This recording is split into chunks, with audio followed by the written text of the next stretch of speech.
Hello, welcome to Extremely Live. I am Micah Rock and Roll, and today I am interviewing Julie Benbassat. She is a illustrator, working in editorial, in publishing, in video games, and animation. Credits include NPR, New York Times, Boom Comics, Cartoon Network, and like 24 others. You're all over the place. You just recently released a brand new children's book you illustrated called There's That Sun Again. Congrats and welcome, Julie Benbassat.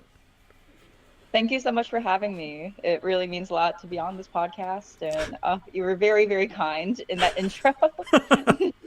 Well, you got a very impressive resume. Well, I'm glad to hear it. Yeah, that's great. So I've got a bunch of stuff written down I want to talk to you about. One of the things for the listener, you can follow. What's your Instagram handle? Sorry, I should have wrote that down. No, you're good. I made it when I was in high school, so it makes no sense. I'm so sorry, but I used to go by J-Bass, so it's T like the drink TEA for J-Bass. Perfect. I love tea. So yeah, subscribe and check out this art that I'm about to talk about. So I really, really dig your style. I was quite excited that the first thought that popped in my head was naturalist drawing, like the old like almost not scientific but like poetically scientific drawings of like animals and plants you used to see. I was excited that I read an interview with you and you specifically mentioned that as like an inspiration. It really comes through.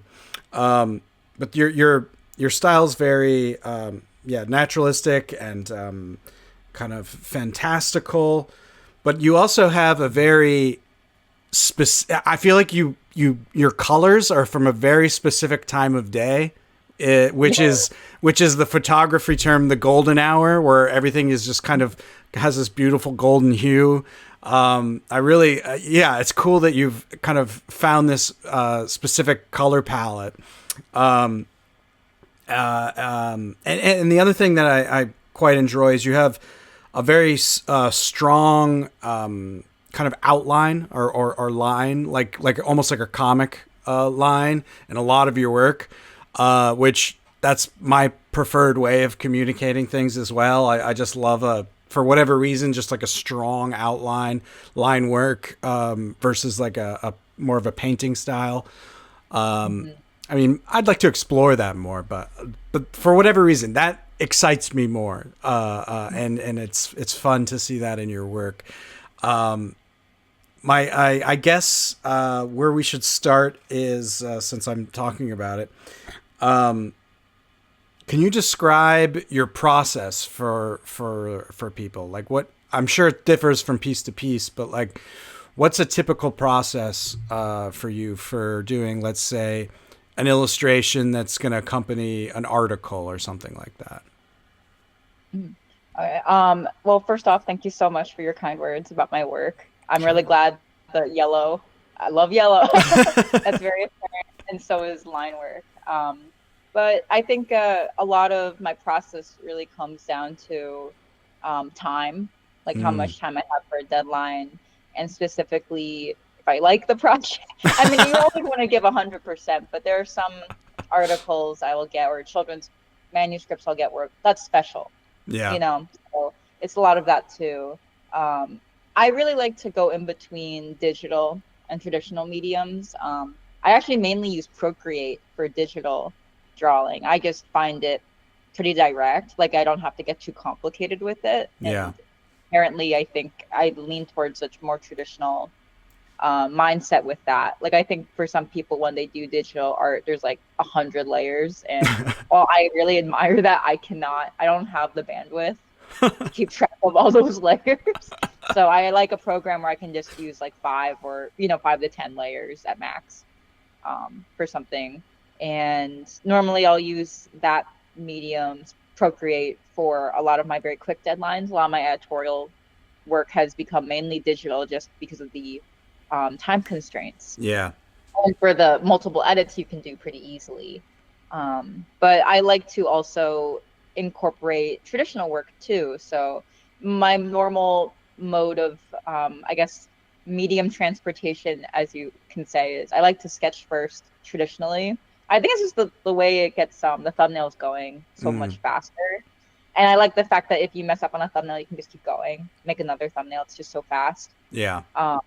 And then I go from thumbnail stages.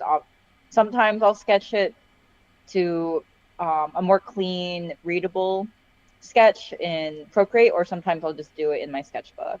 And from there, I'll do line art either in ballpoint pen or pencil, depending on the feeling of the piece. Like I find that pieces that require a little bit more of a softness, sometimes I'll use just a very like a 7B pencil instead of a pen because it's softer, but you still get that crisp line work. And sometimes pieces where I think it's a little bit more about something that isn't as tender, I'll use ballpoint pen. But it really just depends. I think both mediums can be used to make soft or hard lines. It just depends on the feel. And just sometimes you want to diversify, at least in my experience. Granted, I've only been doing this for 5 years, but from my 5 years of experience, I think giving yourself a break so you don't get pigeonholed is really good. Yeah. Yeah. That's smart. I also, oh yes. No, I just said that's smart. Yeah. Because, we're not robots. Yeah. So it's good to, even if, there are pieces I make where I experimented with the medium and the final execution might not be to the level I wanted it to be. The fact that I took a risk is a lot more, I'm more proud of that, I think, than if I just stayed the same. Right. That's cool. So you mix it up, experiment. You don't do the same thing over and over again. I feel like I recognize those softer pencil lines in a lot of your stuff. It's a great look. Almost like it just reminds me of like drawing with crayons as a little kid or something. It kind of has that feel to it, which is cool. Thank you. It's very warm and inviting. Cool too. Say again, sorry. Crayons are nice to draw with too. I just don't like the small blue packs. Do you mostly color digitally? Yes. Okay. Yes. Yeah, me too. So I have this like very cheap Epson scanner. I think I have to upgrade it. I think she's seeing the light of day soon. But I normally just scan, and if it's a really big piece, I do photo merge in Photoshop, and just work on it from there, and then I'll color it digitally. Though there are some times where I'll do like a light wash in acrylic. Oh, cool. I can't say who the client is, but I just finished 4 pieces for a certain client, and I was able to do most of it traditionally, which was really fun. I did a lot of the mock-up, like the final stuff digitally, just to make sure it was up to par with what I wanted, but it was so refreshing to just, okay, I've done all I can. The paper can't take anymore, can't anymore, That's cool. Yeah, I'm just starting to experiment more with coloring analog, I guess you would say. I started messing around with poster color, which is super fun. Oh yeah, poster color. Oh. Yeah. Mm-hmm. So let's talk about. Let's go back to the beginning and talk about where you grew up, how you grew up, and your influences growing up. Mm-hmm. So where'd you grow up? I grew up in South Jersey. It's South. It's different from North. There's a fight in the New Jerseys. In a little town called Cherry Hill, New Jersey. It is famous for 2 things: the big mall, the Cherry Hill Mall, and the rabbi who murdered his wife. So iconic. Love it. Yeah. But I did like growing up there, and my family situation is a little unique. So I was actually adopted from China by an older couple. They were in their 50s when they adopted me, and they were Jewish and white. So I was raised in one of the best communities I could have been raised in. Cherry Hill has a really big Chinese population, also a really big Jewish population. So I feel like I had, and I mean, it's also just really diverse in general.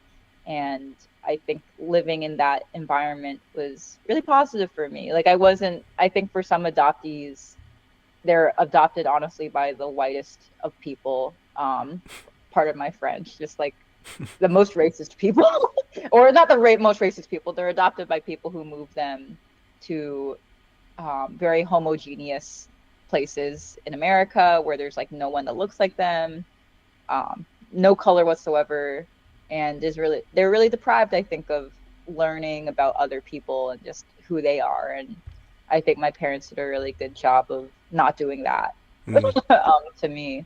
And I also grew up in a really good school district, like a good public school district. So my high school had a very good AP art program.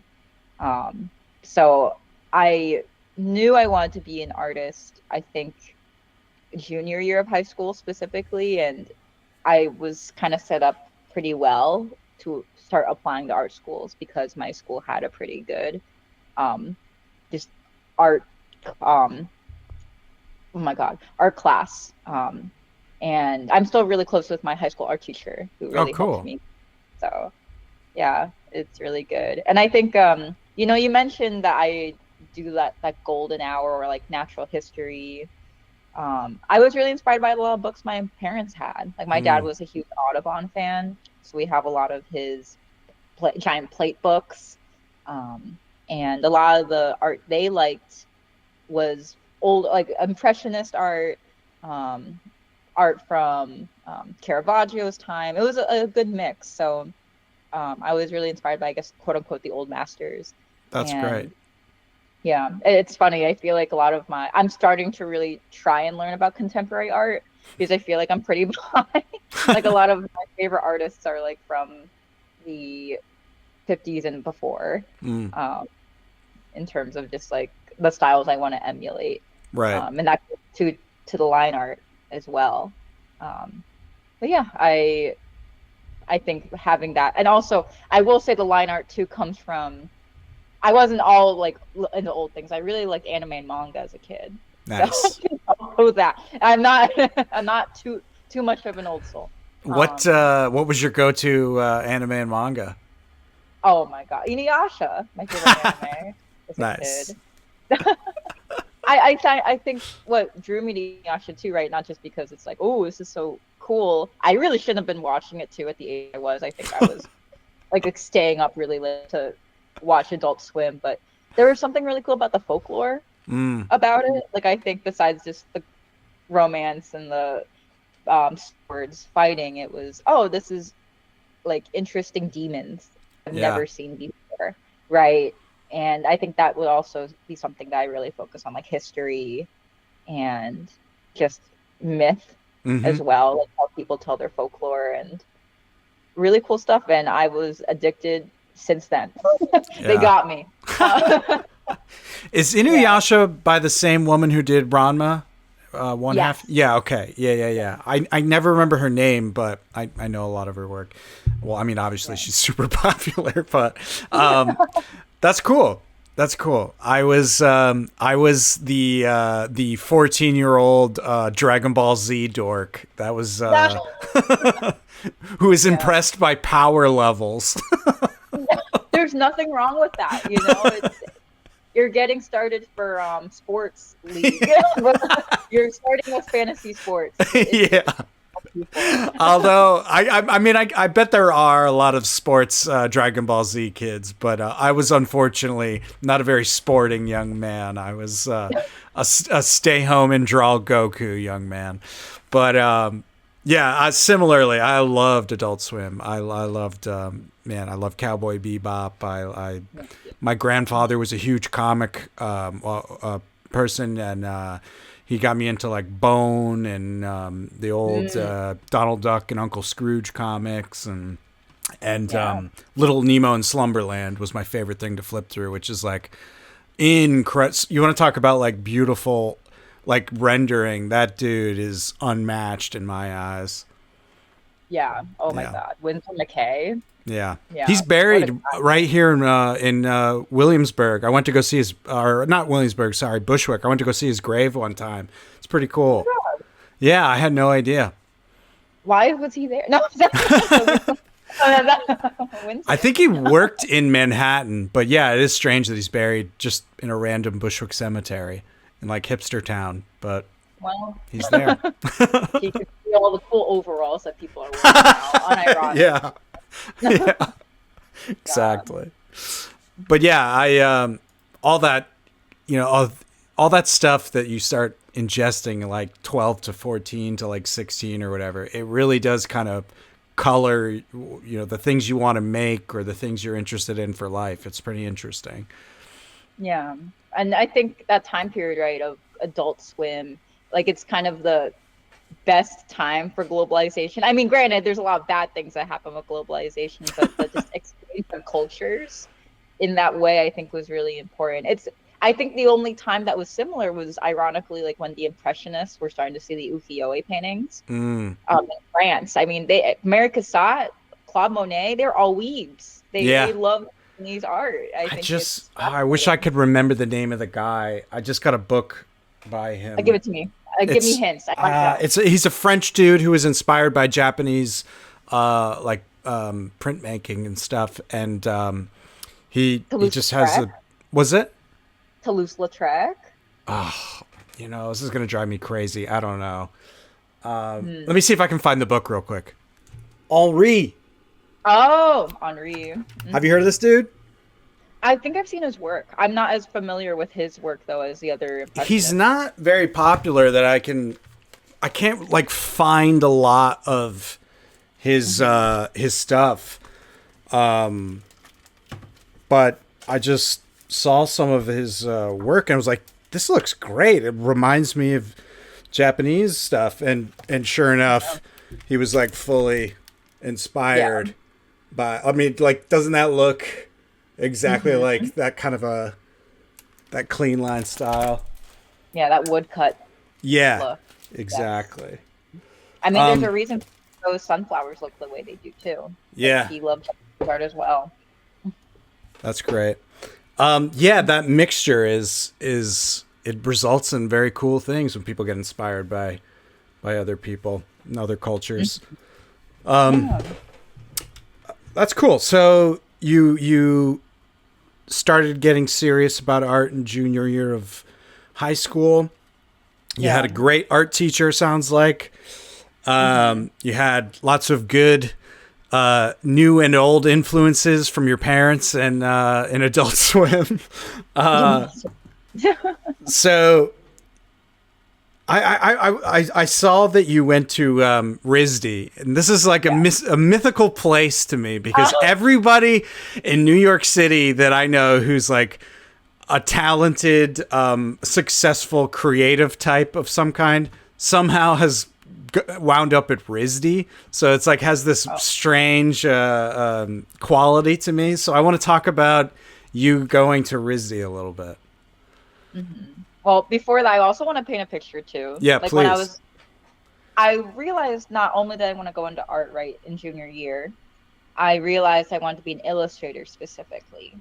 And I think when I decided that path, there were a few options open. And this was when Instagram was also becoming really popular. So I was seeing, if we're talking about contemporary artists I really respected at the time, I still do, but these were the ones where I was like, I want to be like this person. It was like Victor Nye, really one of the best contemporary illustrators of our time. It was James Jean, Yuko Shimizu. I'm trying to think of the other ones, like Peter Desev. I actually don't know how to say his name, but he does a lot of like New Yorker covers. Okay. He's not as contemporary, I guess, but he is still like really good. I was looking at his stuff, and I looked at RISD specifically, not just because Victor Nye went there. So I was like, okay, there's like a path there. It was also because the guys who created Avatar: The Last Airbender went there. It was really stupid. Like, No, I mean, I get it. I get being inspired by dorky, embarrassing stuff. That's I was good. like, if it was there, it must have been. Like, they must have come up with the entire series at RISD. Hello, I'm Micah, creator of Extremely Live. If you're enjoying what you're watching, like the video, subscribe to the channel, and share it with a friend. Please, that would be amazing. Extremely Live is a podcast and a live stream that is value for value. If you're getting value out of what we're making, we ask that you send us some value in return by going to extremely.live/donate. We'll take anything. We appreciate everything. And with that, let's get back to the video. And ironically, so this is the funny part, I wanted to do illustration, but for concept art. Oh, cool. Too. Yeah. So a lot of the other artists I was looking at, besides the ones I just listed, it was I can't. Oh my god, I'm just like losing my memory of everyone who's ever worked in concept art. Oh yeah, okay, Sam Bosma, Callie Seesmeyer, I think that's how you say her name. Don't quote me on that. Bobby Chu with Schoolism. Did you ever check out Concept? I think it was conceptart.org was the website. Yeah. I loved that website. I wonder if it's still active, but back in the day, it was like, there was just like constant inspirations, like pre-Instagram inspiration of just awesome art. Yeah. I hate to say it was like the time of when I think social media was just a vehicle to show the art that people have already made instead of something that people make art to put on. Yeah. Like it was it was a golden age. I think of sharing art, everything was new. I was also like seeing people who could just become famous with art on social media, but it was so charming back then. It was like Loish, Gabrielle Piccolo, all these really cool artists coming up together, but also seeing our predecessors and RISD just kept being there. Like I kept seeing like good artists I really admired come from there, and then again also the Avatar people. So I went there specifically to become someone who would work in animation. That was the idea. I think it was also you know how different generations have just different like, oh, I want to do this. This is the key. I think when I was going into college, a lot of people were like, I want to be a showrunner. I want to be like next, Rebecca Sugar with Steven Universe and animation. Yeah, it was just huge. And RISD itself as a school, I do think it's still a very good school. There's a really big sentiment online that our school isn't helpful at all. And it's really expensive. And I will say tuition is absorbent. And I really don't think it should be that expensive. I think that is an issue. And you shouldn't have to go into backbreaking debt, the same debt that doctors go into to become an artist. Like, psychotic. It's terrible. And a lot of that is honestly administrative clout, like administrative bulging. It's not really the actual art stuff. And I personally still say this, and granted, I'm coming from kind of a privileged situation. Like I was able to go to college without having debt. So that if someone's listening and they really want to go to RISD, but they might have to go into severe debt, I don't think RISD is worth it for that. I really don't. I have a lot of friends who went to a lot of debt and they're only making it back because they became tattoo artists. It's like they needed like a really good paying career. Yeah. That's interesting. But I think RISD is also really good. It's a good school, I think, if you kind of have a direction. I think if you go and kind of think, I want to do art, and then don't really have a plan on how to enact that and come in hungry, it's not a good place. And it works you really hard. I loved it when I went there, but I would never do it again. Like, the amount of work, man. Like freshman year alone was nuts. And you're not even doing the major you want to do in freshman year. A lot of it's kind of like part of my French bullshit. Like it's a lot of conceptual. And it's conceptual artists, teachers, or you'll have like the most demanding teachers who need a lot of technique. Specifically, it's divided into three things: concepts. Oh my god, no, that concept. Erase that. I'm thinking of sophomore year illustration. Is divided into design, spatial dynamics, and drawing. And I had friends who, for spatial dynamics, they had someone who did, you have to make a chair. That's your entire assignment. You don't even, if you don't know how to make a chair, sorry, you need to know how to make a chair. And you will fail if you can't sit in it. Design teachers could be someone who could teach you color theory, or someone who will make you watch really weird conceptual videos about performance art. Oh my God, balloons. Yeah, I don't know why. I think two must be a signal. I'm going to stop. If you did drawing, one of my drawing teachers, the first class we had, he comes in. He's a little sweaty. We didn't realize that was from a medical condition, but I wasn't ready for that. Anyway, he comes in sweaty. He has a big bag, which I thought was full of drawing supplies. No, it's full of balls. He gives us all balls, and he's like, we're going to learn how to juggle. Because if you learn how to juggle, you'll learn how to draw. I did learn how to juggle, but I don't think he taught me how to draw better. Oh my God. Like, that's RISD freshman year. You can't, like, it's insane. Like, people were crying, people dropped out, and you weren't sleeping. This sounds like, God, it just sounds like a parody of an art school, what you're describing. Have you ever seen Art School Confidential, the movie? Yes. It's real. It's no lie. That's so funny. Well, they must be doing something right at some point, because a lot of people who go there are decently successful, which is interesting. Although maybe there's tons of career roadkill coming out of there too. I'm not aware of. Who knows? But who knows? I mean, a lot of colleges are facing issues right now, besides RISD. But yeah, I think the best way to go into RISD, to be quite honest, you cannot expect to go there and them to teach you how to draw. I think a lot of I described this, my experience, and it was nuts, but I still really enjoyed it because I did have teachers who actually cared. Right. And who weren't just weirdos. Sometimes there were weirdos who did care. And I went in, I think, at the best you could be, which is I was pretty technically proficient already. Like, in high school, I was going to drawing sessions in Philadelphia because Cherry Hill's really close to Philly. So you know how, like, people in North Jersey are like, oh yeah, New York is like my my backyard. That's me with Philly. Gotcha. Like, I love Philly. People should. In part of this interview, I'm just gonna like praise Philly because it's my right. It's who I am. But yeah, so like I would go practice there. I'd go to the museum. And I had the resources to do that. And I just I wanted to improve really fast. I was like, so many people are so good. I want to keep improving my drawing skills. So I think freshman year, I had a teacher he was interesting. He like covered the room in string.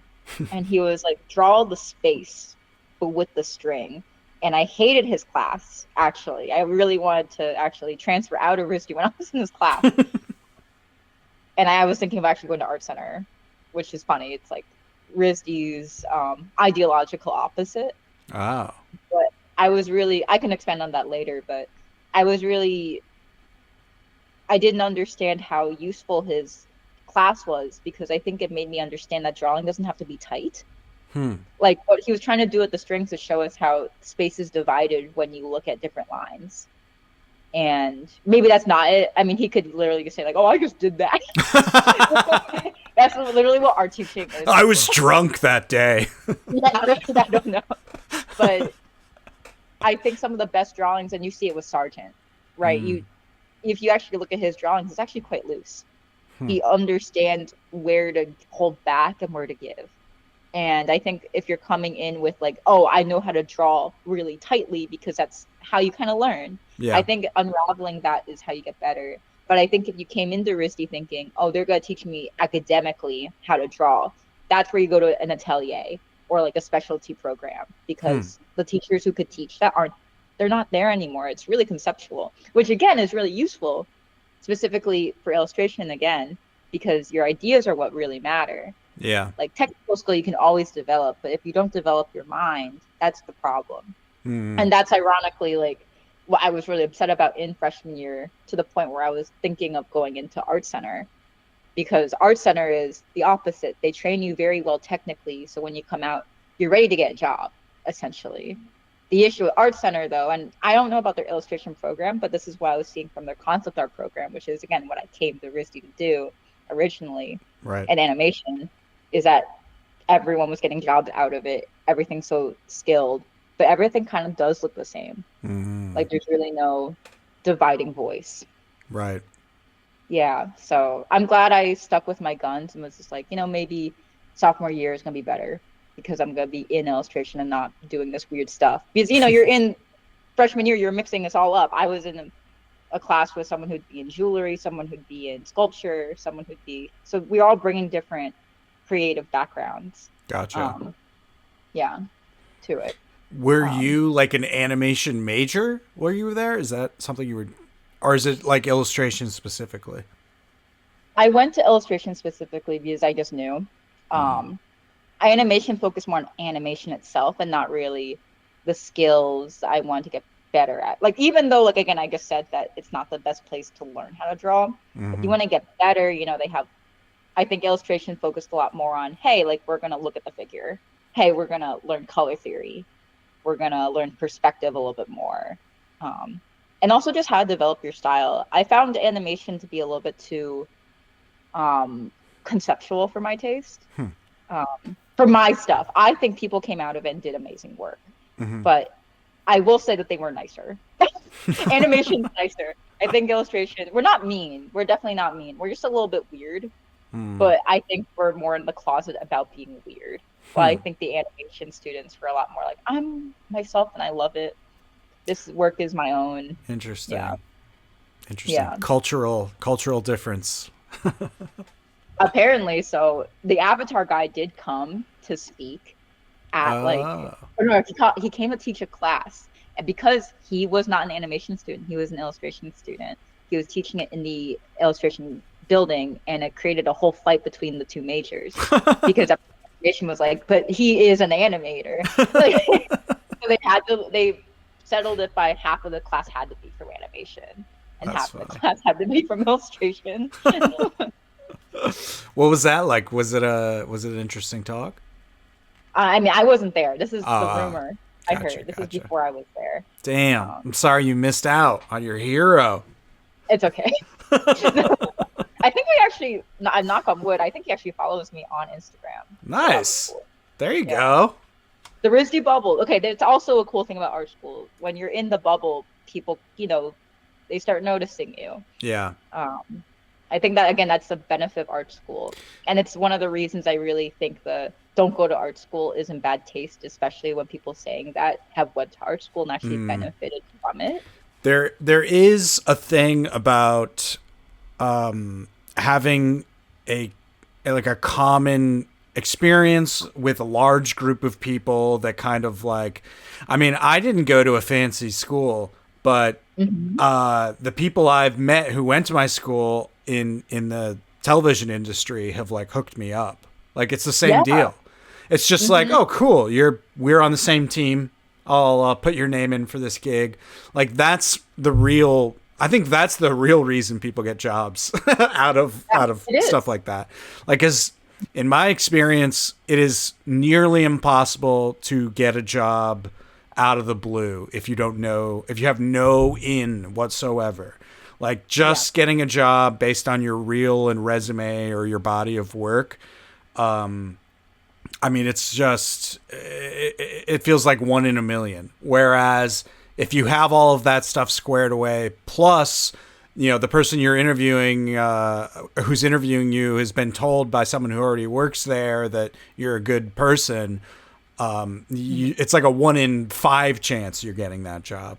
Like, it's so much easier, just because people are risk averse, I guess. And it's like, you're an unknown quantity, and it's just more comforting if, somebody can vouch for you, I think. And that is a powerful thing. I would like to see more people creating more, like communities, like physical real life communities. And that could potentially fill fill that role in some way. Yeah.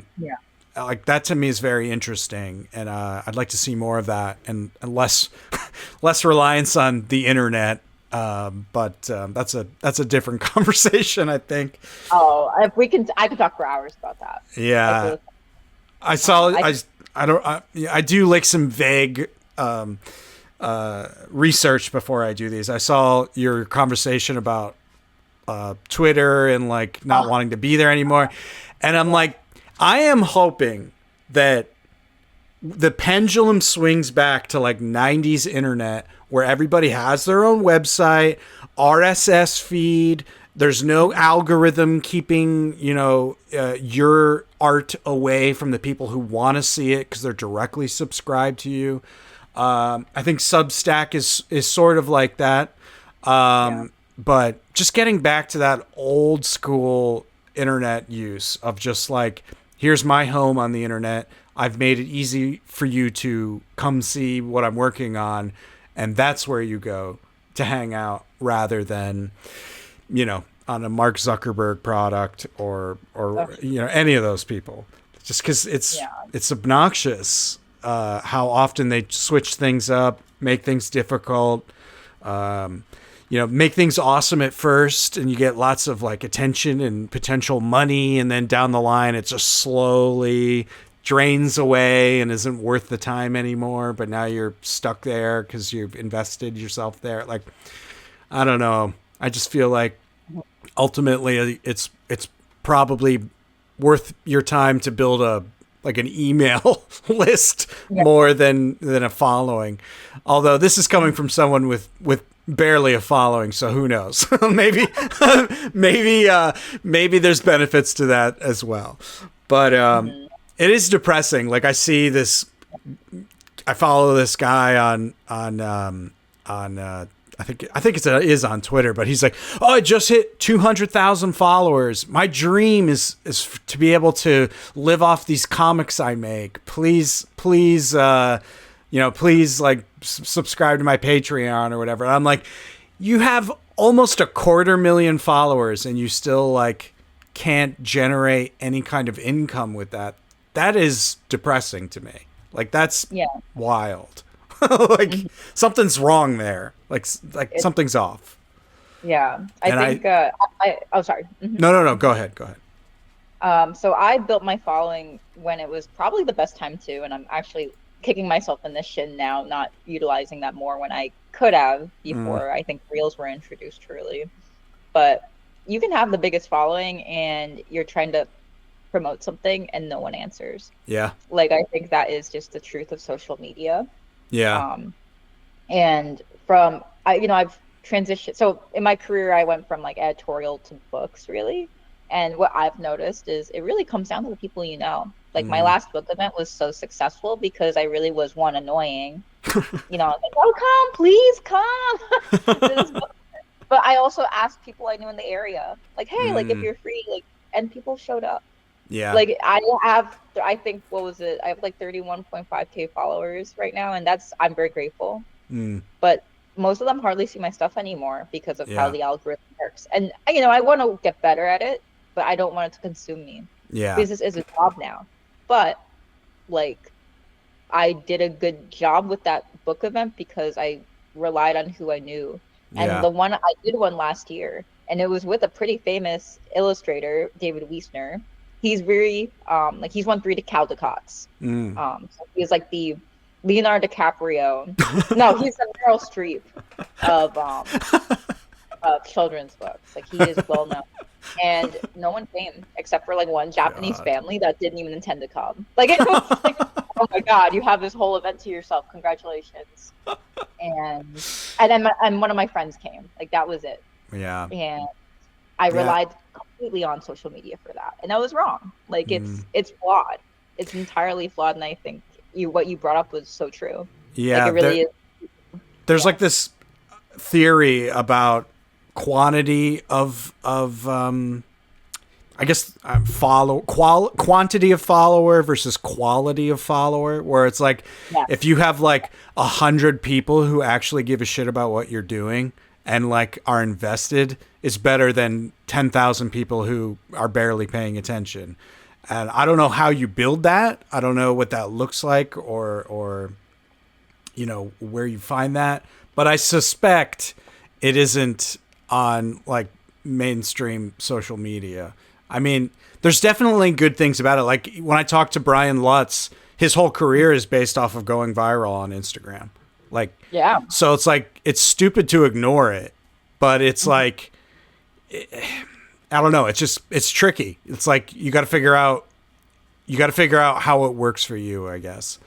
And, yeah, interesting. Well, let's stop worrying about, eyes on our work and talk more about our work. Yeah. So I want to talk to you about like you go through trial by fire at RISD. You're juggling. You're making connect the dots lines in a room and all these strange things that apparently worked out for you. You have a great look. You're making cool stuff. What was your first gig where you're like, oh my God, this is it. This is my first real gig. Like, this is awesome. What was that? And just kind of walk me through that. So I got pretty lucky. I was actually able to get a job right outside, like in school which honestly looking back, like killed me. Like, I don't know how I made it out. Again, RISD, besides being, you know, weird freshman year, the rest of it, they give you a lot of projects and you really want to do a good job. These critique, you don't want to come in with the work that you're like, I didn't do the best I could. A lot of breakdowns. And it all started with a personal project of mine. So do you know Mermay? I don't. What is it? It's like a hashtag thing, kind of like Inktober, but instead of drawing something with ink every day, it's like you're drawing a mermaid every day. Gotcha. This is like peak 2016, 2017 era. And I was seeing all these people draw mermaids and I was kind of upset. I was like, all these mermaids are kind of the same version of a very pretty woman. And she's half fish, which is fine. But I just found it like, oh, I want to do something different. So I did a series of reverse mermaids. Like, this is a good example. It's on my phone. It's like a sweet legs. I also decided to have them all holding wood. But I made basically a series of these like weird reverse mermaids from like pufferfish to bass to all the weird fish you can think of. And it was really successful. It went viral, quote unquote. It's kind of similar to Brian, but a little bit different. And I hit the right people. It was when Twitter was actually useful for getting jobs. One of the art directors for Boom Comics saw my work and he was like, you can do freaky animals aren't real. You would be great for Adventure Time. So this is when I was in my junior year. I was actually having a very difficult year. Like, my dad just died. Like, it was such a strange moment where I thought everything sucked. Like, I was actually thinking of dropping out of RISD because I was just so, you know, you're burnt out, you're mourning. And junior year is really hard. I think it's harder than senior year because you're really trying to make a name for yourself before really getting out into the world. And that question of like, hey, do you want to do something for Adventure Time? I was like, yeah, I'm in. So it had just, I believe the TV series had just ended and they were going to make a comic series for like 10 seasons of the TV show. But now there's going to be 11 seasons there's going to be an 11th season via the comics. Got it. So they were hiring a bunch of illustrators to do the variant covers. Yeah. And it paid like shit looking back on it. Like, it wasn't, but it was Adventure Time. It was Cartoon Network. It was Boom. And I was just so excited. So I really tried my hardest to give it my all. Every cover I inked it traditionally with ballpoint pen. And then I would watch every season. I like rewatched all of Adventure Time for researching it. And the art director really liked my stuff. And it was just such a wonderful experience, despite the not great pay and despite all the issues going on in my life. And it was a great introduction to what illustration could be. And it was also a good thing for me to realize. So in junior year, I started realizing like in lieu of my family situation, if I were to do concept art in animation, I'd have to go to California, like to make a really, to make a name for myself. And I kept thinking, I can't leave my mom alone here. Like, I want to stay at least on the East Coast because, she just lost the partner of her 50-year marriage. Yeah. And I just lost my dad. And also, like, California was also on fire. I think it was like the perfect like doubt time to not go to California. And I think the Adventure Time thing made me realize, like, I can still work for animation, but do the things I like doing. So then I started really shifting to more conceptual editorial classes. And I took a class with, like, the editorial guy at the school at the time. And I found I had a knack for it. So I started working on, like, my portfolio for that. And it was just a really good, I really look at those covers I did with fondness because I think it taught me so much about what illustration is. Like, I think it's better to just have, your art touches so many different areas rather than like, I am going to be a character designer. Right. I think it's easier and honestly you survive better in this economy at this point if your art can spread to different, if it can, hopscotch. Yeah. To do. I mean, yeah, that's been my experience. Like from the video side of things, I just try and add a new skill to my portfolio every few years just because I want to be able to advertise myself as being able to do more than just one thing. I think you basically have to be able to do motion graphics to a certain point, even though you're just you used to have to be just an editor. But now, like for anything online, they want you to at least be able to make like nice titles and stuff. So yeah, it is smart to kind of analyze yourself in that way and add and become more versatile. Yeah. You mentioned making a name for yourself twice. Was RISD like was there competitive energy there? Yes. I think the competitiveness, though, it depended on the major specifically, too. Like, I found so illustration's in this weird place. It's in the middle of fine art and design because it's essentially both. And I'm going to be kind of mean to the fine artists, but you know what? They were mean to us first. Fuck fine art. No, but, like, they were always saying, like, oh, what you're doing isn't art. Like, you're making art for the people. I'm like, well, I guess the Sistine Chapel's an illustration then. Like, he was paid. Whatever. I'm sorry. It's just so frustrating. But then you have the people in design where it's like, oh, you just don't make money. Yeah. Like, what we do is, like, above art because, graphic and design is really important. I think it's crucial to a lot of the issues actually in America, like, not in America, but in the world. Like, a lot of things are inherently designed to be worse for certain people, right? And everything, I mean, fine art's important too. I think there needs to be more art that's not made for anyone. But I don't understand how Jeff Koons can keep making millions of dollars off of these stupid balloon dogs, right? Like, that is essentially the people that these fine artists are worshiping. And it's that's called drug money laundering. Yeah. That's what that is. I don't want to stereotype, but a lot of the people I knew who were the most insufferable fine artists were also the people who dressed like they were homeless, but they obviously were millionaires or like their parents like had money. Like, it's obvious. Like, I feel like the fine artists I enjoyed the most were the people coming from the most diverse backgrounds. Like, that's funny. Yeah. Yeah. So that seems to be. Yeah, I've noticed similar things as well. Yeah. So, oh, sorry. Yeah. No, it's just interesting because I do think being in a competitive environment is good. Like that steel hones steel saying of like, if everyone's trying to be the best, it will push you to be better. Even if you're not the best, you might be better than you would have been.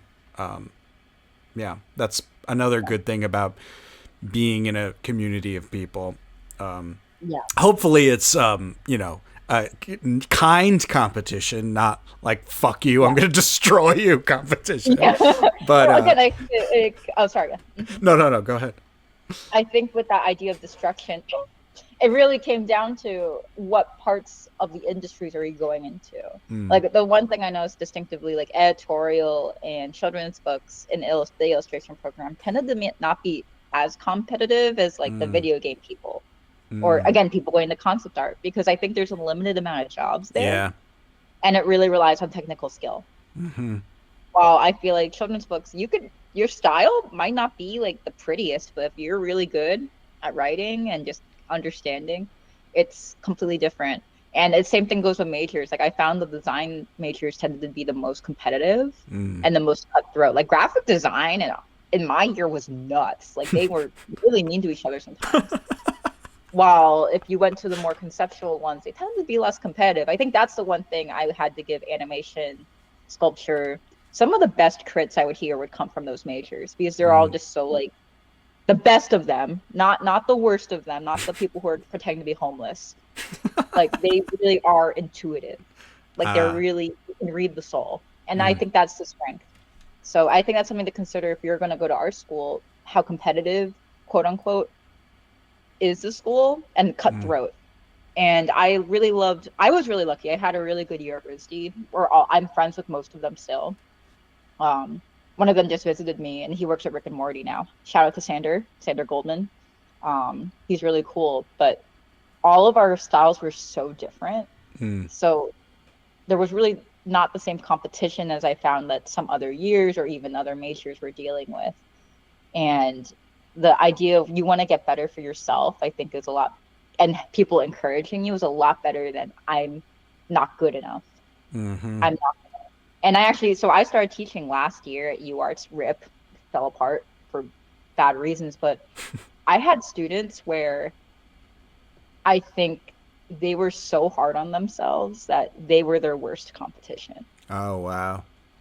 You know, I think that's more worrisome to me, to be quite honest, than kids who are competitive, because at least if you're competitive with other people, you're still like looking outside of yourself. Yeah.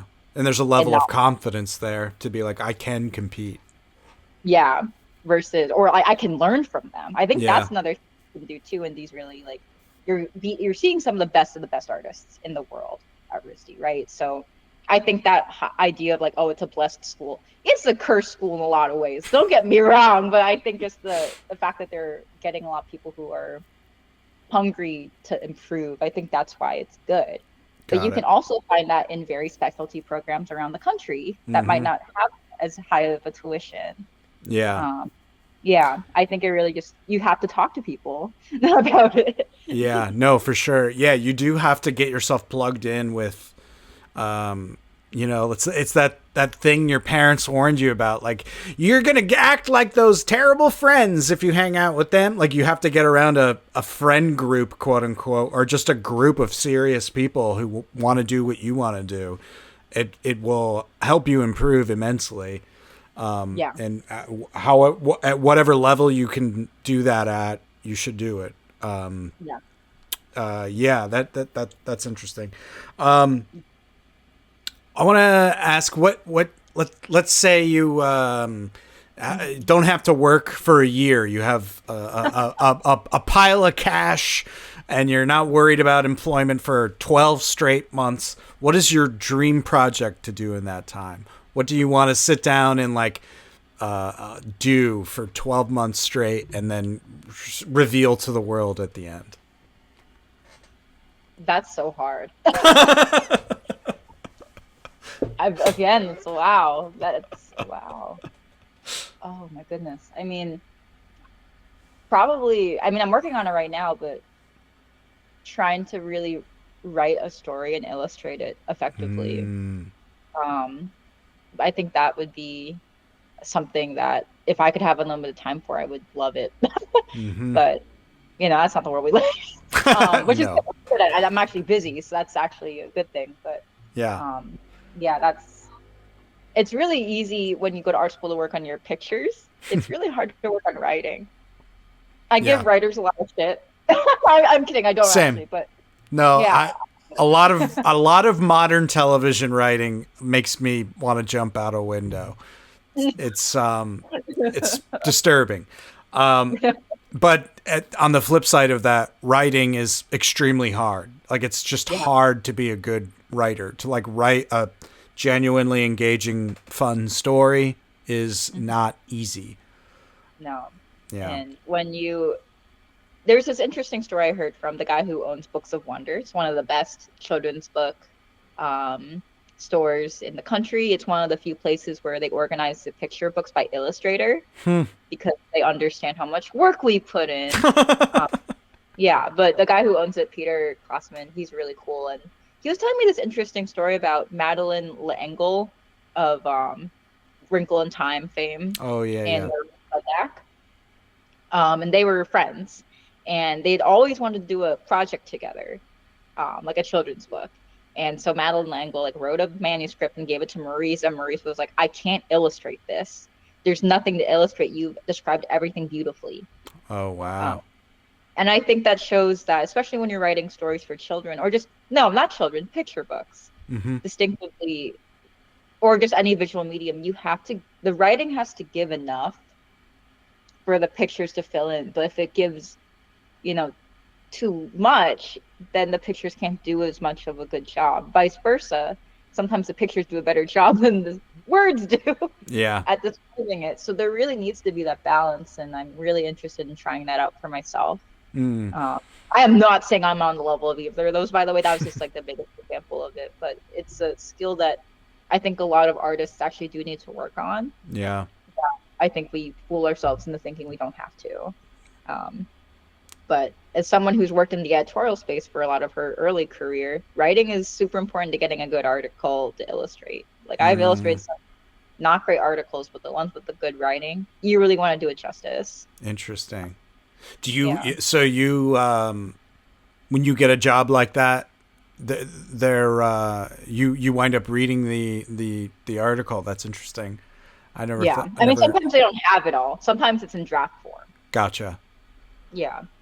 So it's not just like an art director being like, I need an image of a sailboat with a meteorite coming down at it, and I want it in this style. Like, you're putting more time into it than just that. Well, it depends. So I've had, for the things like the New York Times and the New Yorker, they'll have the article ready. It might not be its final draft, but the concept is there. Right. Then you'll have things for, I've worked with Sports Illustrated Kids a lot. I love that guy. Drew, I can't say your last name, Drew, I'm sorry, but he's a great art director. And he's one of the few where I think he does the descriptions well. Like, he doesn't normally give you the full article. He's kind of just like, I need Gritty in the forest, and he's hiding. And there's a lot of, like, it's because he understands I'm also not very sports literate. Right. So he's been great, but it really just depends on who's describing it. Because some art directors, the way they describe things, you're like, okay, so you're probably going to use AI because you just want an image that you've thought of. But a good art director reads the article and trusts you with the look of it. Right. And considering the deadlines they put us through, and the writers too, the writers have these deadlines as well. Like, they have to have the writing for us to illustrate it. Yeah. That's a lot of trust to give us. What were your deadlines for the Adventure Time covers? Like, how much time did you have to? Because you said you were putting a lot of work into those. What were those like?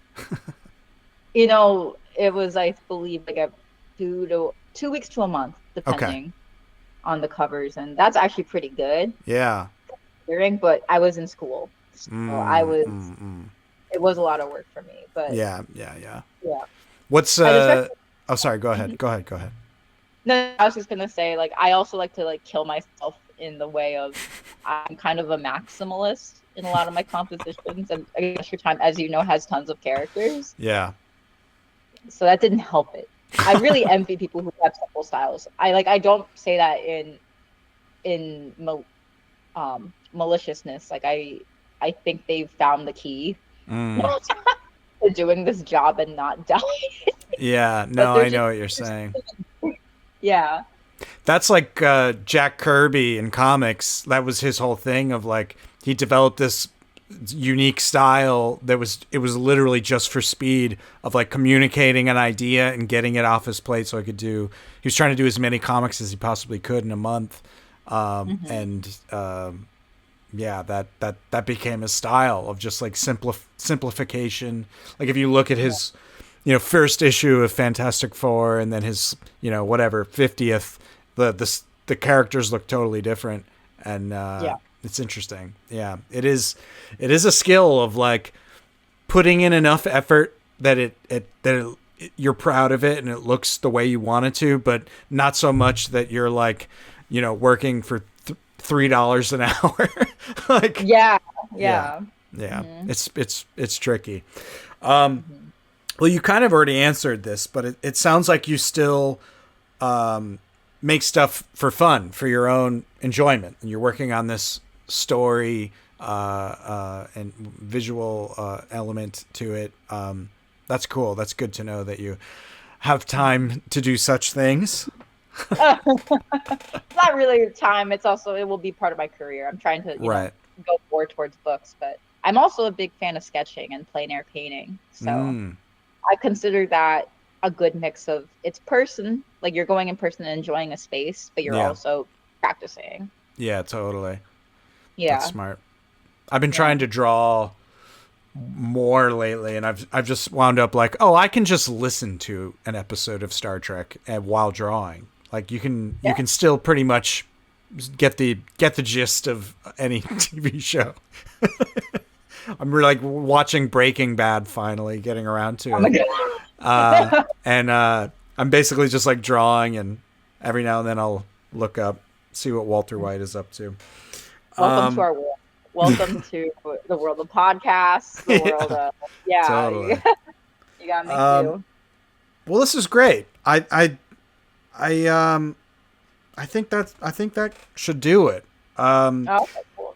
Do you have anything you'd like to leave people with? Any advice or anything like that? Anything special you want to drop on the world?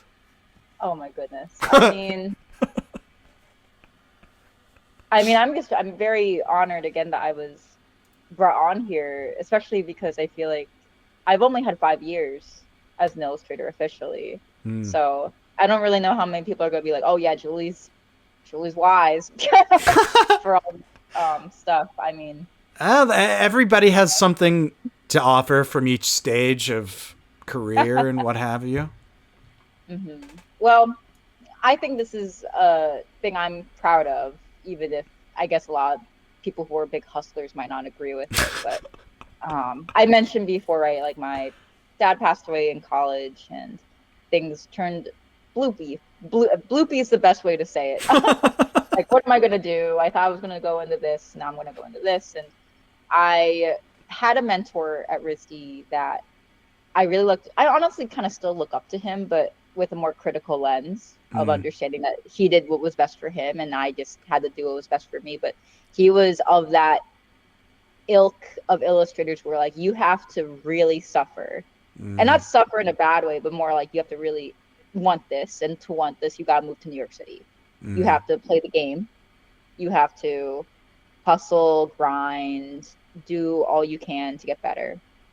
And I think that's true for a lot of people. So I actually tried to move to New York City right after graduating. It's 2019, so you know what's going to happen in 9 months where I will end up leaving. But I hated New York City. I really didn't love it. I think a lot of people come out of college thinking that you have to move to New York to succeed. And I lived in a pretty nice apartment in Brooklyn because my roommate was a software engineer.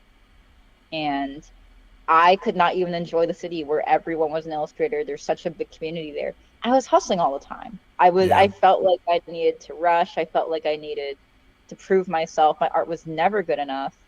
And I was also trying to balance my mom, like trying to just make sure she was okay. Then COVID hits, and my roommate also, like, she wasn't her visa wasn't extended, so she had to go back to Singapore. So it just ended up working out. Like, we both decided, let's leave New York City, and I went back to New Jersey for a bit and lived with my mom. And by all accounts, I felt like I failed.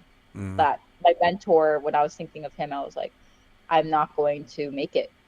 Like, if anything, like I'm falling off the wagon because I'm not hustling, I'm not doing all the stuff. And I was also just understanding stuff happened with my mom's health where I had to kind of step up and become her power of attorney. Oh, wow. And yeah, it's like I like to say I'm pre-gaming. I'm pre-gaming all the stuff that people my age will have to do when they're in their like 40s. So like I'm getting it done beforehand, everyone. It's not fun. Our healthcare system's not made for this. Oh, but, man. Yeah, God. That's the most but depressing thing about our country. It's just what a yeah. scam health insurance is. It's insane. Yeah, and when you get older, you're basically paying for college every year. Yep. For if you're in that old age home. So, you know, something to consider.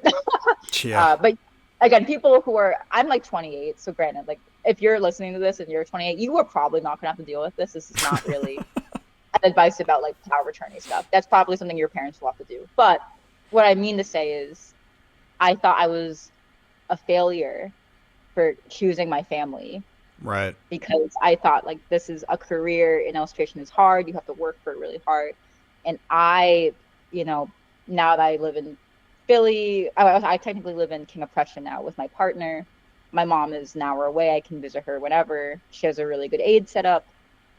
I'm proud of myself for staying. Yeah. And choosing my family. I don't think it's weak because you can make art from anywhere now. Yeah. I think it's really a fallacy. These people who kind of, it's almost like the same thing as those weird like carnivore men, like like who say you have to like eat all that meat to be like a man and like basically suffer and die, like live in a shed. Like it's a lie. You don't have to suffer in New York City to be successful anymore. I feel like that it probably comes from the same place of like being around like people and like the opportunities are all there. Like that kind of doesn't feel as true anymore. I agree. Like, yeah, especially like as a video editor, I've literally just been like downloading footage off of Google Drive, editing it and sending it back. Like I haven't been in an office in 4 years at this point. It's kind of insane. Like, and if you can, here's the ideal. Don't live in New York, but charge New York prices. That's the way to do it. Yeah, you just can't. I don't regret choosing my family and choosing to live my life, and I think I'm a better artist for it. And I think there is something to be said about the cities that aren't New York City, but basically provide the same kind of community. So again, I said I was going to praise Philly. It's time. It's the best city in the country. Hell yeah. It's not for the weak of heart. I think a lot of people think that it is like It's Always Sunny in Philadelphia, but it's not just like that. It's sometimes like Abbott Elementary. I just love it, and it's one of the few places where it has such a thriving art community, and I know who they are. That's like I cool. felt like when I was in New York, everyone's there, so everyone lives there, so nothing's special. Yeah. But, You know what? Being here for, I think I moved here around 2014, maybe a little later, but man, every like unique, cool art thing dies because of rent. Like the city every day becomes more and more identical to like a suburban strip of like McDonald's and Arby's and Chase Bank, and like it's becoming more like that every year because nobody can afford to do anything interesting except for, you know, the fine art people who are secretly millionaires to begin with. Yes. Or dressed like they're the most homeless people. I love that this is your thing. I just, you know, if you're gonna be wealthy, like at least like show it. Like I don't know, that's like there's like a thing in the Talmud because like I had a bar mitzvah, so I have some knowledge of the Jewish faith. I'm still Jewish, but like there's literally a story about this guy who's like rich in the town who eats potatoes every day, and he's like, I'm like you poor people, and they're like the poor, and he talks to the like the people in his community who are poor. They're like, I would not eat like I would not live like this kind of choice. You're a miser. That's so funny. Yeah, that is a thing I've seen as well. of the surprise. Oh, you have no worries. Interesting. No, Yeah. no. It's like, especially in entertainment, like, I've dabbled, I've worked in television for a little bit, and a lot of those people who become very successful, it's because they can dedicate their life to one thing, because they don't have to worry about rent or anything, really. There's a lot of those secret rich types out there. I try not to hate. You can't blame people for being born into a successful family. I was not one of them, but and I've met a lot of very cool, kind, extremely rich people. Those exist too. But it can be a frustration to like see somebody pretending to be something they're not, instead of just being honest. That's more the gross part, I think, is what we're talking about. Yeah, and then there also, I think there is a correlation to when I was talking about that grind set. I think those people also grind really hard. Weirdly enough, like, I'm working so hard. I'm like, you could just eat a vegetable. You could just take a nap. Like, I don't think there's anything stopping you. I'm too sleepy to be a grind set person. I'm gonna be lucky if I get my 12-page comic done by the end of the year. It's been very slow going, but I'm basically trying to do what you were describing, of like, I'm forcing myself to write more stories and do the visuals along with it. My medium is comics, just because I've always wanted to do it. And I finally got myself to do it seriously last year. And again, that same thing you were talking about earlier, of like beating yourself up, never being good enough. It's a very, very bad thing to do, because it just keeps you from doing the things you want to do. And it's literally just you telling you you're not good enough. You can't do it. No one else is. Like, I have no one to blame that I only just made my first comic last year when I wanted to do it 10 years ago, So that's a good thing to take away from this conversation, is don't be your own worst enemy. Do what you want to do, and the only way you get better is to do. That's all there is to it. Or be a grind set rich kid. That's also really good. I would like to introduce, instead of the grind set, I think we should go with the play set. Oh, I like that. Yeah, I mentioned too, like, I started teaching a little bit. And granted, I'm a very like beginner teacher. I just do it now at Hollins, because UArts went under. And Hollins is like a university in Roanoke, Virginia, of all places. So it's for their grad program. I go in the summer, but I think some of the best art you make is when you're playing, and I think that's why kids have so much fun when they draw. Totally. And I wish.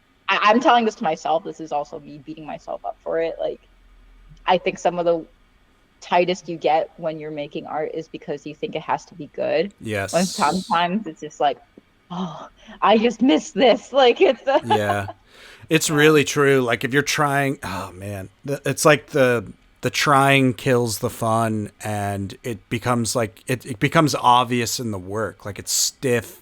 It's like, doesn't even look like you had any fun doing it. That fun is definitely important. Play is important. Oh, I did have one last question. I was just curious. So you just, as far as I know, the last thing you did was that children's book you just finished. There's That Sun Again is the name of it. Check it out. Available now. Buy it for your children, or enjoy the art yourself. But I was just curious, how long of a project was that, and what does, what does illustrating a children's book look like, as far as like the time involved, like what, as compared to, I don't know, doing something for, like those super tight turnarounds for your article illustrations. Like, this seems like it would be a different pace. I'm just curious. It is so different. Yeah. So one of the reasons I actually transitioned to children's book work is because editorial just doesn't pay enough anymore, especially if you do it all yourself. Not all yourself, if you only do editorial. I think the inflation hasn't changed since the 80s. The rate they pay? Yeah, the rate they Oh pay my has. God. And that's been like demolished even worse in the like past 5 years from inflation and stuff. Yeah. God. So, That's not good. children's books, besides like my art actually being geared towards it without even realizing it, like it was really funny. I was told at this career fair at RISD by this one agency I will not name. It is a agency that represents illustrators and writers. The person saw my work and they were like, "Your work is too complicated for children." I was like, "Okay, I've editorial it is then." Like I trust their advice, and now I know that they're really Here's the proud. thing, sweetheart. Children is stupid. Yeah, they can't comprehend more than one thing. That's so funny. Yeah, so I was like, okay, my work isn't suited for children. And then ironically, that mermaid stuff I talked to you about, right after out of school, I got an offer for a nonfiction children's book because they're like, you can draw fantasy creatures, you can draw real ones though, right? So it kind of tumbled into just finding out like, oh, like I already kind of create worlds for different editorial pieces I make. I can create worlds for children. And timeline wise, it's also just so different. Like Yeah. editorial is so fast. Like I once had deadline come to me at 2 a.m. I was playing a video game and they needed the final, I think by like 3 p.m. that next day. Oh God. So I was like, I guess I'm not sleeping today. Oh my God. It was awful. And granted, I also make it more awful for myself because I'm a maximalist. I like to have things in it. I don't like to just draw like one thing. And that was great, but I'm a human being. I'm getting older. I can't do that. I have a life to live. Like I feel like to be a true editorial artist, you have to be available all the time, like working every single day. And children's books, 6 months to a year. Sometimes you're working on something, and the editor's slow too. So you're not like the art director's like, are you sleeping? Like, are you up? While the art director for a book will be like, I'm vacationing right now. We'll get back to you in 2 weeks. Okay. That's great. It's I think if you so for the art curious people about deadlines, there's like a timeline thing. Editorial and advertising have the worst deadlines, but advertising pays better. Longest deadlines would probably be children's books, depending. And even I've heard from children's book authors that's actually getting faster. So that's not good. But for me, it's like, yeah, I have more than a week. This is nuts. Yeah, totally. But I think going from children's books to editorial would probably be a harder transition, definitely. Yeah, my first television gig was a Daily Show. It was a spinoff of The Daily Show. So like my very first legit like television gig was the hardest possible deadline for television. Yeah. So I'm grateful I got that out of the way first. It's like, have you seen Naruto? I hate to be a weeb right now. But there's that scene with the guy who's really good at fighting. He takes off his weights and people are like, oh, he was fighting with his weights and the weights were like really heavy. It's like, oh my God, like that's what editorial or just any fast deadline job. Yeah. Like when you go to other things, you're like, oh, there's nothing. Yeah. Like what? Yeah, totally. Yeah, it's good. So, it's good to set yourself up, build that strength of just fast turnaround, being able to be professional under pressure. And then, it burns you out eventually. Like you can't do it forever, I don't think. Well, I can't personally. No. I would not want to work on a Daily Show ever again. No, exactly. But the people who make it work, like they're not the exception. Sorry, they are the exception. Yeah. They're not the rule. Yeah.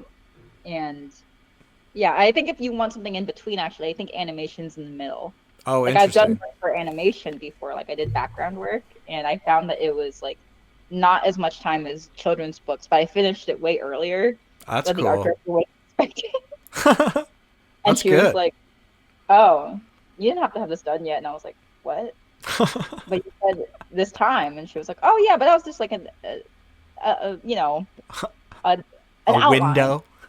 Yeah, I was like, That's cool. That's good to know. I actually a friend of mine is a writer on a Disney cartoon, and he asked me to do some artwork for his pitch document for like his own thing. I quite enjoyed it. I basically did backgrounds for it, and I was like, this is cool. Like, I hope he sells it and and brings me along, I would be into that. You're like, please. I hope this works. But yeah, I guess in terms of There's Tesson again, I love making books. I want to just say that. I think it's, excuse me, it's an interesting challenge because I'm so used to making everything so complex. But with kids, like, I don't want to make it super simple like that stupid reviewer said, but there is something about saying something with just enough. Yeah. There's And also I think something, I'm sorry. I was going to say, there's something magical about the printed page too. Like the physical object is awesome as well. And the more, so actually the class I'm teaching at Holland is all about children's book design. And the more you learn about how books for children are created and just picture books, it's genius. Like some of the page layouts, you're essentially teaching kids how to read and to think. Yeah. And I think a lot of people shit on children's books because it's seen as less than. And also, I think this is part of it. A lot of the people in the industry are women. I think that's one of the other reasons why it's not as pristine as, some of the other things that people look into. But the amount of, lack of imagination and the rise of AI, children's books are more important than ever.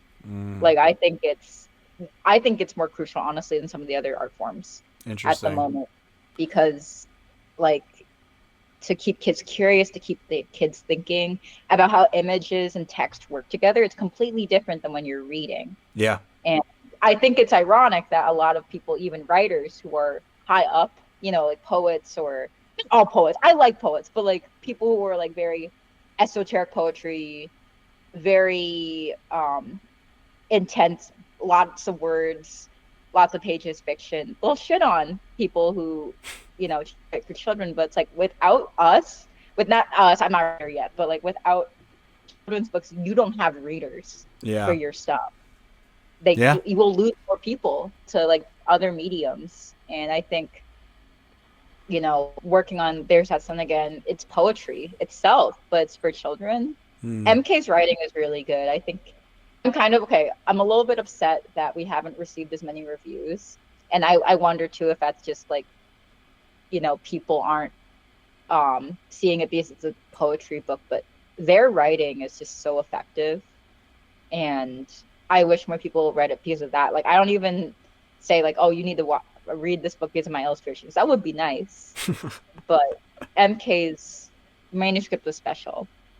And to think of conceptual things of like hot and cold, rain and sun, slow and fast, like these aspects of one child's life as they make a friend, like that was really cool to think about. And I wouldn't really get that same, I don't get to marinate in something like I do a children's book, like with editorial, I only get it for like a little bit and it's gone. Yeah. But children's book, like, it's a true project. Like, you get the manuscript, you have a few months to sometimes a year for sketches. It really depends on what kind of thing you set up for yourself with the contract, and then you go to the final pieces, and that can take a really long time, and you're in your thoughts for a lot of it. You're like, I hate this. I've been trying to get more traditional at each manuscript I get. So the current one I'm working on, which is about a fox, I'm gonna try to make it all traditional. That's cool. Even though I have more time. Yeah. I just can't do it. But There's That Sun again was kind of half. I'm actually gonna be doing a thing with Holiday House, their Instagram, and like posting, like taking over or whatever. So I'm gonna be showing like processes with that too. Cool. But yeah, it's a combo of traditional pencil and digital color specifically. And yeah, please, if you're interested, it's not my best work. I think I'm always trying to get better, but sometimes you lose aspects of what you want. It's okay. But I'm very proud of what it is with MK's writing. Very cool. Respect children's books more. It's really sorely needed. I think the illiteracy rate is like not good in America. So. Yeah, it's a little depressing. Yeah. They can't all be iPad kids, okay? Some of them got to read. Yeah. Oh boy. Yeah, the modern world is a little depressing, and it's I don't know what to say about that other than I hope the pendulum swings. we're both artists. We're not political scientists. We can't, Yeah. you know, yeah, but all we can do is try our best, inspire people to create and consume good art too. Mm. Like just, yeah, I really like Substack. I think that's been like the blog post live journal thing that's helping a lot. I just deleted my Twitter officially and gone to Blue Sky. It feels like early Twitter. It Oh, feels cool. so good. Like there's only artists. I see no weird conspiracy theories. It's awesome. Wow, you're one of the few people who actually deleted the Twitter when they said they would. Everyone else like slinks back in with their head hanging low. Well, it just wasn't serving what it was supposed to do. And a lot of people I liked already left. So Mm. for me, it was like, yeah, I had a lot of followers on here, but honestly, it's not worth it anymore. Mm. Like, Yeah. but if you want to keep it, don't keep it if you want, but know that your stuff is being trained by Grok, Right, whatever right, their right. stupid AI program. Yeah, it is so such a bummer. Like even like Googling something now, the first result is that their AI answer. Like Yeah. like they're just like trying I don't know. It feels so forced, like all of it Mhm. everywhere. I feel like I don't know. The story isn't done with that. I'm not convinced. I mean, I'm sure it'll gobble up lots of jobs and blah blah blah. But there's something's not quite right. I feel like it's just not going to pan out the way they think it is. Like Silicon Yeah. Valley overpromises everything. Like they claim everything is going to be the next life-changing thing, and then it just dies like 90% of it. Yeah. Like Apple's not even going to do another one of that headset they made. Like they're not Oh even my God. doing. They canceled the second. They canceled working on the next one because like it just didn't go anywhere, even though they were just promising it was the greatest thing ever. And I'm sure it was cool in its own way, but like, yeah, I don't know. Don't buy the hype. Silicon Valley loves to No. claim the next big thing is here every 2 seconds. I like to call them what they actually are. They're technocrats. Mm, They're trying to create their own legacy with nothing. mm, Like, yeah. what would be really awesome? More buses. More, I kid you not. Like, maybe instead of like these stupid cyber trucks that I've only seen one in Philly, and the one in Philly looked really dirty, and I was like, yeah. Again, that's why I love my city. I feel like Philadelphians were like, that's the stupidest looking thing. I'm gonna put my oily to like ruin it. Yeah, I feel like other cities have been lost. They're like, that is cool. I'm like, get out of here. Stop. That is the grossest looking car I've ever seen. But yeah, they sell nothing because they just want to be like Bill Gates. Mm, And they just try to get on the hype and destroy our environment and everything we hold dear because they just want to get rich. I yeah. think that's a really good way of looking at it. And keep your, media that don't digitize everything. I think this is actually what's teaching. It's the opposite, right? Like what you were saying.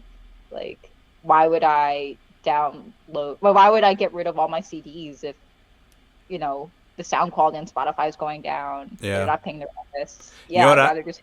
you know what I've started doing again? BitTorrenting. Yeah, let's go. We're finally back. Like seriously, it's all so expensive now, and like if it's like a like 100-year-old movie or something, I don't know. I'm just gonna like download it and see if I'm into it or whatever. I can't. Nobody can afford anything anymore. It's just, yeah, it's annoying. Not that I'm encouraging people to steal art or anything like that, but it's just the state of the world is very weird right now, and Yeah. I don't know where it's going, but I would imagine setting yourself up to be successful without all these things is probably a good move. Yeah. Like use it as an aid. Yeah, I But think that's cannot. yeah. Yeah, you're saying. I'm so sorry. No, I jumped on you. I think that is the No. way to do it. It's like, here it is. Come over here for the rest, or come over here for more, or like you definitely use it. But yeah, the idea of building a business and like kind of that is what you are. You're your own kind of little business. the idea of building a business on the whims of someone else's algorithm is scary to me. Mm-mm. And they won't follow you for that.